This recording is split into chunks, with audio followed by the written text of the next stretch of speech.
जो मैंने आपसे कहा था वीडियो के शुरू में कि चाहे वो हरियाणा की बात हो, चाहे वो पूरे देश की बात हो, माना जाता है कि मुस्लिम जो मतदाता है, मुस्लिम समाज जो है, वो भारतीय जनता पार्टी को पसंद नहीं करता या भाजपा के खिलाफ रहता है। आफ्ताब अहमद नूह से विधायक बने, फिरोजपुर झिरका से ममन खां बने और पुन्हाना विधानसभा से विधायक बने मोहम्मद इलियास। अब मोहम्मद इलियास इस समय आप कह सकते हैं कि कहीं जरूर वो भगवा रंग में रंग गए हैं फिलहाल। तो जाकिर हुसैन साहब ने इंडियन नेशनल लोकदल को छोड़ दिया और भारतीय जनता पार्टी में शामिल हो गए। भारतीय जनता पार्टी के कैंडिडेट यहां पर 4 अंकों तक भी नहीं पहुंच पाते थे, यानी कि उनको 4 अंकों में वोट मिल जाए। दोस्तों नमस्कार, मैं संजय मग्गू और मौजूद है देश रोजाना के डिजिटल मीडिया मंच पर। आपसे बात करने चला हूं हरियाणा की सियासत को लेकर। खासकर राजनीति किसी प्रदेश की हो, सियासत के अंदर गिना जाता है कि कौन सा एरिया यानी कि कौन सा क्षेत्र किस पार्टी के लिए मुफीद बैठता है, कहां पर किस राजनीतिक दल की अगर वोटों वाली खेती कहूं तो ज्यादा फलती फूलती है। अगर आप हरियाणा को देखें तो हरियाणा को आप कई हिस्सों में बांट सकते हैं। दक्षिण हरियाणा एक तरफ से होगा और दक्षिण हरियाणा के अंदर एक तरफ मेवात होगा, दूसरी तरफ अहिरवाल की बात आएगी। अगर आप जीटी रोड पर जाएंगे तो वहां की अलग बात चलेगी, कहीं जाटलैंड की बात आएगी, कहीं इसके बाद चलें तो आप सिरसा हिसार जिलों के अंदर जाएंगे तो वहां की अलग सियासी समीकरण बनते हैं। और हर एक राजनीतिक दल चाहता है कि उसके लिए ऐसे जो क्षेत्र हो, यानी कि जो अलग अलग एरिया हैं, वो उनके मुफीद कैसे हो, इसके लिए पूरे प्रयास किए जाते हैं। अगर आप माने तो पूरे देश के अंदर जो राजनीति है भारतीय जनता पार्टी की, उसके लिए जरूर कहा जाता है कि भारतीय जनता पार्टी कहीं जरूर हिंदू मुस्लिम वाली पॉलिटिक्स करती है। लेकिन हरियाणा का एक ऐसा क्षेत्र जहां पर 4 विधानसभा क्षेत्र आते हैं, जिसे कह सकते हैं मेवात का एरिया, प्रभावित वो 5वें को भी करता है।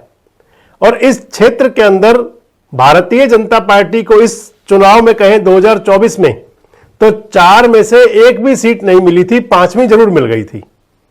वो 4 जो क्षेत्र आते हैं इस मेवात के एरिया में, आज की स्थिति के अंदर वो नूह, पुन्हाना, फिरोजपुर झिरका, हथीन और सोहना तावड़ू। नूह, पुन्हाना और फिरोजपुर झिरका तो पूरी तरह से मेव मुस्लिम बाहुल्य हैं और इधर हथीन के अंदर लगभग 48 से 50% मेव मुस्लिम मतदाता हैं और सोहना विधानसभा क्षेत्र के अंदर भी लगभग 80,000 के आसपास मेव मुस्लिम मतदाता जाता है। किस प्रकार प्रभावित करता है सियासत को वो, तो आप उसे देख लें कि हरियाणा के 37 में से 5 मुस्लिम विधायक हैं, जिनमें से 4 अकेले मेवात क्षेत्र के हैं। इस एरिया को अपने मुफीद करने के लिए, यानी कि मेवात की राजनीति जो है वो कहीं भारतीय जनता पार्टी के भगवाकरण के अंदर कुछ जरूर शामिल हो जाए, इसके लिए आप समझें तो पिछले 1.5 दशक से सारे प्रयास जारी हैं। ये जो एरिया माना जाता है, जो राजस्थान से भी टच है, इसको आप कह सकते हैं कि ये 80% मुस्लिम आबादी का एरिया है। जिला इसको माने तो जिला नूह आता है। इस क्षेत्र के अंदर, यानी कि जो प्योरिटली पूरी तरह से माइनॉरिटी बेस्ड है, इनके अंदर 1996 में एक चुनाव छोड़ दें, जब यहां से विधायक बन गए थे कुंवर सूरजपाल उजीना वाले, चौधरी बंसीलाल और बीजेपी का गठबंधन था, उस गठबंधन के अंदर वो विधायक बने और सरकार में वजीर भी बने। नहीं तो इसके अलावा खासकर जो नूह जिला मेवात एरिया आता है, इसके अंदर कभी भी हिंदू कम्युनिटी का व्यक्ति कोई विधायक नहीं बना। और जो बने मुस्लिम समाज के, मुस्लिम समुदाय के, तो वो कांग्रेस से बने, लोकदल से बने, इंडिपेंडेंट भी बने, लेकिन भारतीय जनता पार्टी का खाता नहीं खुला, बीजेपी का खाता कभी नहीं खुला। 2009 में जब परिसीमन हुआ था तो परिसीमन से पहले जो स्वरूप हुआ करता था, वो विधानसभा सीट हुआ करती थी नूह, फिरोजपुर झिरका, तावड़ू, ये 3 सीटें थी। इसके बाद में एक हथीन विधानसभा सीट हुआ करती थी, हथीन पहले से ही है। कुल मिलाकर के हथीन के अंदर जो मैंने आपको बता ही दिया 48-50% लगभग, और बाकी जो है नूह जिले के अंदर 3 विधानसभा क्षेत्र जहां पर 80% के आसपास। और जो मैं आपको बता रहा था कि इन विधानसभा सीटों में 1996 का चुनाव ऐसा था जब नूह विधानसभा क्षेत्र से विधायक बन गए थे सूरजपाल जी। तो पहले बात कर लेते हैं आपसे परिसीमन से पहले की बात, 2009 से पहले। जो मैंने आपको बताया केवल एक बार ऐसा मौका लगा, इसके अलावा कोशिश कई बार हुई भारतीय जनता पार्टी का जो राष्ट्रीय स्वयंसेवक संघ की तरफ से जो यहाँ शिविर लगाए जाते थे, अलग अलग समय पर यहाँ पर कैंपेन किया गया, हिंदू जो एरिया था उनको अंदर किसी न किसी प्रकार से जन जागरण अभियान भी चलाए गए। लेकिन इसके बावजूद भी 2014 के विधानसभा चुनाव से पहले तो भारतीय जनता पार्टी के कैंडिडेट यहां पर 4 अंकों तक भी नहीं पहुंच पाते थे, यानी कि उनको 4 अंकों में वोट मिल जाए। 2009 में जब परिसीमन हुआ था तो परिसीमन के बाद तावड़ू विधानसभा जो बना हुआ करती थी वो खत्म हो गई और तावड़ू की जगह बन गई वो तावड़ू सोना। उसके अंदर सोना का हिस्सा जुड़ा और तावड़ू का एरिया जुड़ा। और इधर जो नूह और फिरोजपुर झिरका 2 विधानसभा सीटें थी, इनके अंदर तावड़ू के हटने के बाद में पुन्हाना के नाम से एक नई विधानसभा सीट बन गई। हथीन विधानसभा पहले से ही थी। भारतीय जनता पार्टी ने इससे पहले जो नूह विधानसभा क्षेत्र था उसके अंदर मुस्लिम उम्मीदवार के तौर पर डॉक्टर बशीर अहमद नगीना वाले, उनको 2 बार विधानसभा का टिकट दिया, लेकिन दोनों बार उनकी जमानत तक जब्त हो गई। इसके बाद 2009 के विधानसभा चुनाव में भारतीय जनता पार्टी ने अलवी समाज के तैयब हुसैन अलावलपुर को पुन्हाना विधानसभा में अपना उम्मीदवार बनाया, लेकिन वो भी अपनी जमानत नहीं बचा पाए। इधर अगर देखें तो 2014 का जब चुनाव हुआ, 2014 के चुनाव के अंदर इंडियन नेशनल लोकदल और कांग्रेस पार्टी, ये दोनों पार्टियां पूरी तरह से प्रभावी रही थी। उसके बाद 2019 का चुनाव आया तो 2019 के विधानसभा चुनाव से ठीक पहले इंडियन नेशनल लोकदल के जो विधायक रहे थे, मेवात के बड़े राजनीतिक घराने से आते हैं यासीन खान चौधरी, यासीन खान जी के बेटे हुए चौधरी तैयब हुसैन और तैयब हुसैन के बेटे हुए चौधरी जाकिर हुसैन। तो जाकिर हुसैन साहब ने इंडियन नेशनल लोकदल को छोड़ दिया और भारतीय जनता पार्टी में शामिल हो गए। उन्होंने भाजपा की टिकट पर नूह से चुनाव भी लड़ा, लेकिन मेवात के जो इतने बड़े दिग्गज होने के बावजूद भी वो विधानसभा का चुनाव हार गए लगभग 5000 वोट से, क्योंकि चौधरी यासीन खान का, चौधरी तैयब हुसैन का, जाकिर हुसैन जी का अपना पर्सनल भी नूह के अंदर रुतबा रहा, असर था। और इधर नूह विधानसभा क्षेत्र के अंदर एक बड़ी संख्या हिंदू मतदाताओं की भी है। लेकिन इसके बावजूद भी जाकिर हुसैन अपने जो परंपरागत प्रतिद्वंदी रहे हैं उनके राजनीति के अंदर उनको खूबी खानदान से जोड़ा जाता है, और खूबी खानदान से आते हैं आफ्ताब अहमद। आफ्ताब अहमद के पिता चौधरी खुर्शीद अहमद और खुर्शीद अहमद जी के पिताजी चौधरी कबीर अहमद। सियासत के अंदर अच्छा असर रहा उनका भी। आफ्ताब अहमद से वो चुनाव हार गए लगभग 5000 वोटों से। अगर अब की बार की बात करते हैं 2024 की, तो 2024 के चुनाव के अंदर भी भारतीय जनता पार्टी कहीं कोई कमल खिलाने में कामयाब नहीं हुई। किसी विधानसभा सीट में भारतीय जनता पार्टी को फतह नहीं मिली। 2024 का विधानसभा चुनाव जब आया तो इस चुनाव के अंदर जो बीजेपी के अंदर नेता जुड़ चुके थे, पहले चौधरी जाकिर हुसैन थे ही, 2024 के चुनाव से पहले भारतीय जनता पार्टी के अंदर चौधरी शकरुल्लाह थे, मंत्री रहे थे सरकार के अंदर, 2 बार विधायक रहे थे।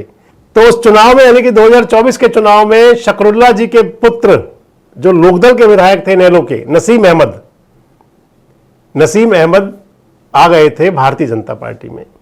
और इधर दूसरे एक और नेता बड़े पूर्व मंत्री चौधरी सरदार खान जो है वो मोहम्मद इलियास के भाई हैं, उनके बेटे एजाज खान भी पहुंच गए भारतीय जनता पार्टी में। और तीसरा एक बड़ा और परिवार चौधरी अजमत खां का, उनके बेटे अजमत खान नीमखेड़िया के नाम से बड़े फेमस रहे हैं, अजमत खां के बेटे मोहम्मद आजाद भी भारतीय जनता पार्टी में चले गए, यानी कि 3 बड़े नेता।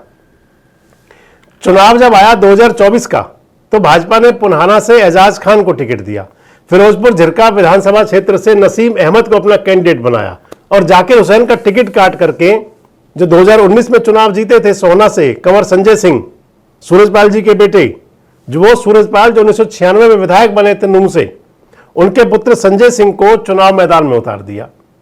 आजाद मोहम्मद रह गए चुनाव के अंदर, उनको टिकट कहीं नहीं मिला। इधर चौधरी जाकिर हुसैन ने अपने बेटे को इंडियन नेशनल लोकदल में भेज दिया। जाकिर हुसैन जी के बेटे लोकदल से चुनाव लड़ लिए। यह कोई सियासत थी या कुछ और था कह नहीं सकते, लेकिन हुआ ये। इधर तीनों विधानसभा सीटें ना एजाज खान जीत पाए, ना नसीम अहमद जीत पाए और ना संजय सिंह जीत पाए। जो चुनाव परिणाम आया, इस चुनाव परिणाम के अंदर तीनों सीटें कांग्रेस को मिल गई 2024 में। आफ्ताब अहमद नूह से विधायक बने, फिरोजपुर झिरका से ममन खां बने और पुन्हाना विधानसभा से विधायक बने मोहम्मद इलियास।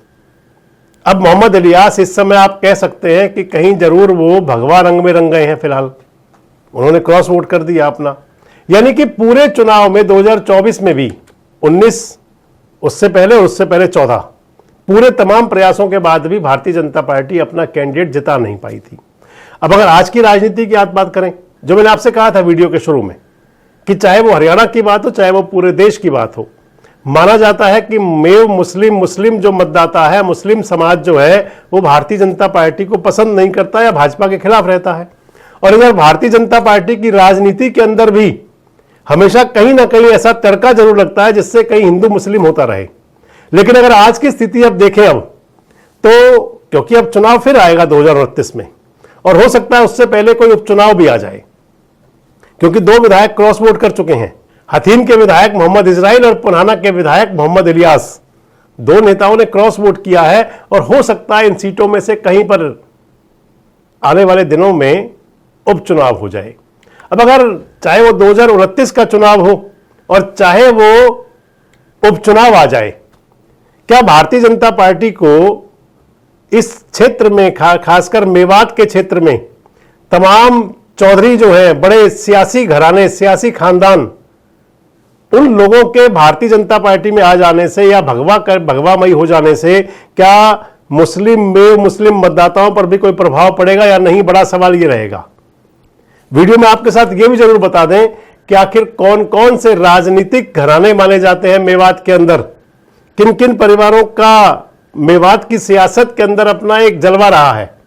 तो मेवात के अंदर सबसे पहले राजनीतिक घरानों की बात मैं आपको बता दूं, यहां यासीन खानदान परिवार, खूबी खानदान और रहीम खां परिवार। तो यहां 3 घराने बड़े माने जाते हैं राजनीतिक घरानों में, एक यासीन खां का घराना, एक खूबी का घराना और तीसरा रहीम खान जी का परिवार। इन परिवारों में माना जाता है कि इनके कई चश्मो चिराग सियासत के अंदर आज अपना हुनर दिखाते हैं, जलवा दिखाते हैं।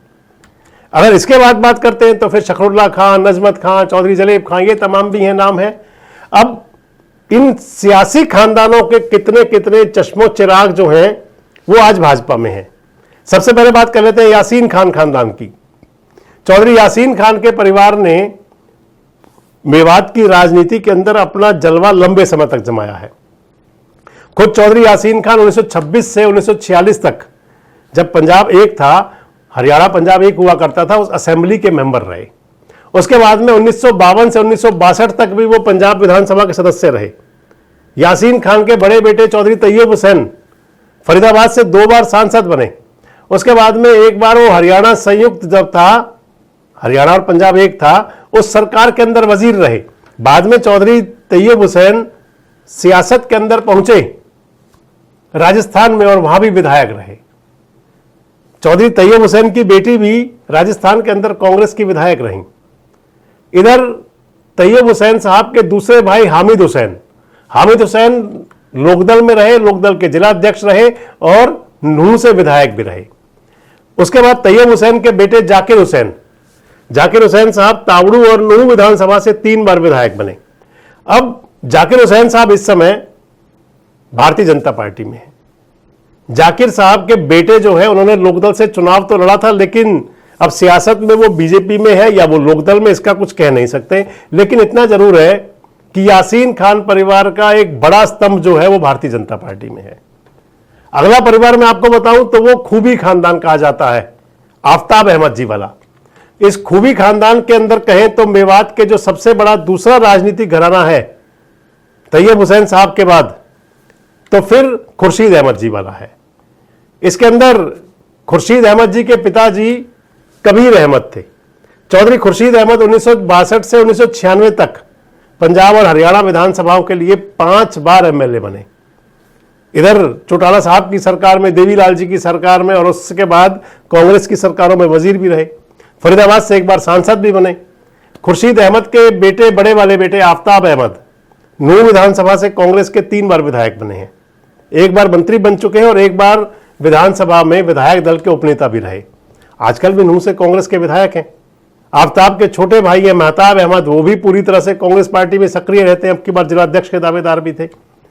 खूबी खानदान से कोई भी व्यक्ति भारतीय जनता पार्टी में नहीं है, अकेला एक सियासी घराना है बस वो।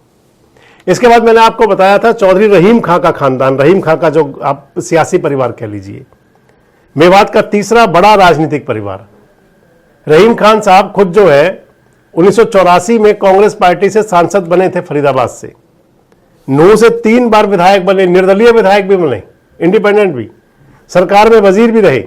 रहीम खान के छोटे भाई सरदार खान भी हरियाणा सरकार के अंदर गृह मंत्री बने।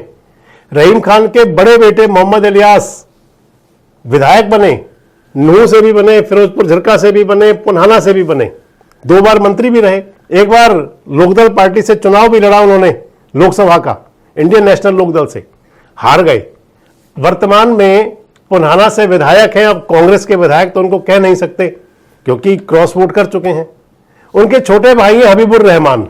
हबीबुर रहमान भी एक बार, हबीबुर रहमान तहसीलदार नायब साहब के नाम से मशहूर है, नायब तहसीलदार, तो वो भी विधायक बन चुके हैं। अब मोहम्मद इलियास जो है वो एक प्रकार से कहें तो भगवा राजनीति में है, क्रॉस वोट कर चुके हैं।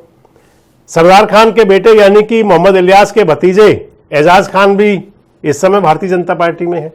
तो कहें तो तीसरा जो सियासी परिवार, इनके भी चश्मो चिराग भाजपा की राह पर है, भगवा खिलाने की तरफ वो भी हैं।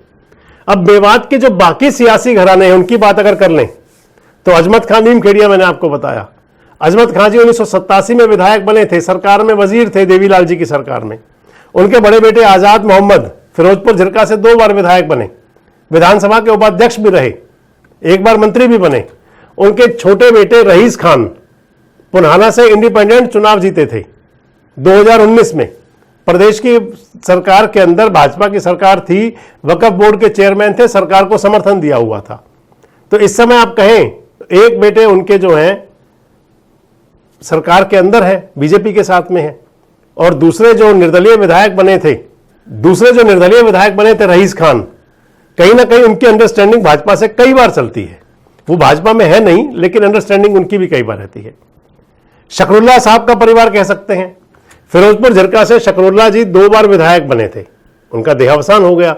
उसके बाद उनके बेटे नसीम अहमद सियासत में आए। शकरुल्ला जो विधायक बने थे वो कांग्रेस पार्टी से बनते थे। नसीम अहमद इंडियन नेशनल लोकदल के यूथ के अध्यक्ष भी रहे और 2 बार विधायक रहे फिरोजपुर झिरका से।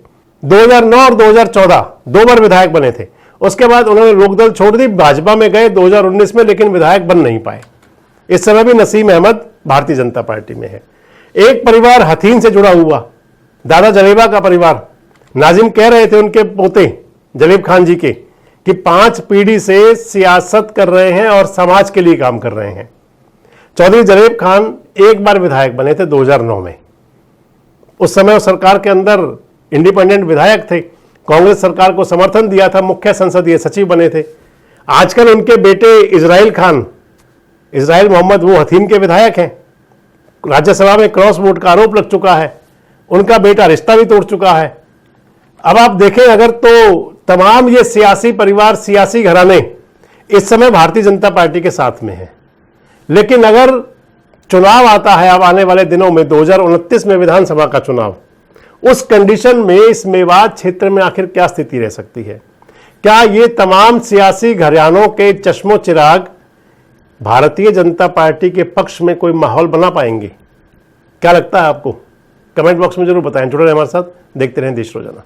हमारे साथ जुड़े रहने के लिए सब्सक्राइब करें देश रोजाना के YouTube चैनल को और नई वीडियो की नोटिफिकेशन पाने के लिए बेल आइकन जरूर दबाएं। अगर आप ये वीडियो Facebook या Instagram पर देख रहे हैं तो पेज को लाइक और फॉलो जरूर करें और ज्यादा से ज्यादा शेयर करें।